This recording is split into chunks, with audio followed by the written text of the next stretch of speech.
ఒక్కదాన్నే కాబట్టి నేను ఎట్లా చనిపోయింది అని బాధలో ఉండిపోయి తర్వాత దాన్ని తీసుకుపోయి పాపను వాళ్ళ దగ్గర పోస్ట్ మార్టం లేదంట. సో గాంధీ హాస్పిటల్లో పెట్టారు, మార్చురీలో పెట్టారు. నైట్ మేము వచ్చేసినాం, మార్నింగ్ నైట్ మార్చురీలో పెట్టేసి వచ్చేసినాం ఇంటికి.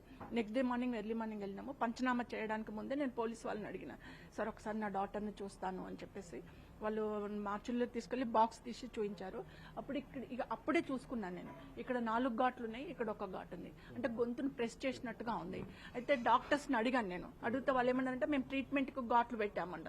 ఘాట్లు పెడితే అది ఎంత ఊహాజనాత్మకంగా ఉందంటే ఇక్కడ 4 ఘాట్లు ఉంటుంది, ఇక్కడ 1 ఘాట్ ఉంటుంది. అంటే పెడితే ఇక్కడ క్లిప్స్ పెట్టారనుకోండి, ఇక్కడ 4 ఉంటాయి, ఇక్కడ 4 ఉంటాయి, క్లిప్స్ ఇలా పెడతారు.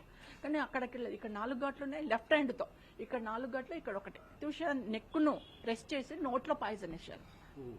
మర్డర్, ఇట్స్ ఎ మర్డర్ అని నా ఇంకొకటి పోస్ట్ మార్టం రిపోర్టును ఏ సిబిఐ కానీ, సెషన్ కోర్టు కానీ, హైకోర్టు కానీ, సుప్రీంకోర్టు కానీ మునిస్వామి ఇచ్చిన పోస్ట్ మార్టం రిపోర్ట్ని ఎవరు కన్ఫర్మ్ చేసుకోలేదు, ఎవరు దాన్ని తీసుకోలేదు. ఎందుకు తీసుకోలేదనేది నాకు వస్తుంది ఇప్పటి వరకు కూడా. I respect Supreme Court but not count the post mortem report. Post mortem రిపోర్టును బాడీని చూస్తూ పోస్ట్ మార్టం చేసి రాసిన పోస్ట్ మార్టం మునిస్వామి రిపోర్ట్ ఏమైనా పక్కన పడేశారు. ఒక 1 month తర్వాత, ప్రత్యూష చనిపోయిన 1 month తర్వాత ఒక త్రిసభ్య కమిటీని వేసి ఆ త్రిసభ్య కమిటీ ఇచ్చిన రిపోర్ట్ని వాళ్ళు, ఇప్పుడు ఒక త్రిసభ్య కమిటీ ప్రత్యూషను చూడలేదు, ప్రత్యూష బాడీని చూడలేదు, వాళ్ళు పోస్ట్ మార్టం చేయలేదు. ఉన్న రిపోర్ట్స్ ఆధారంగా వాళ్ళు ఒక రిపోర్ట్ తయారు చేశారు.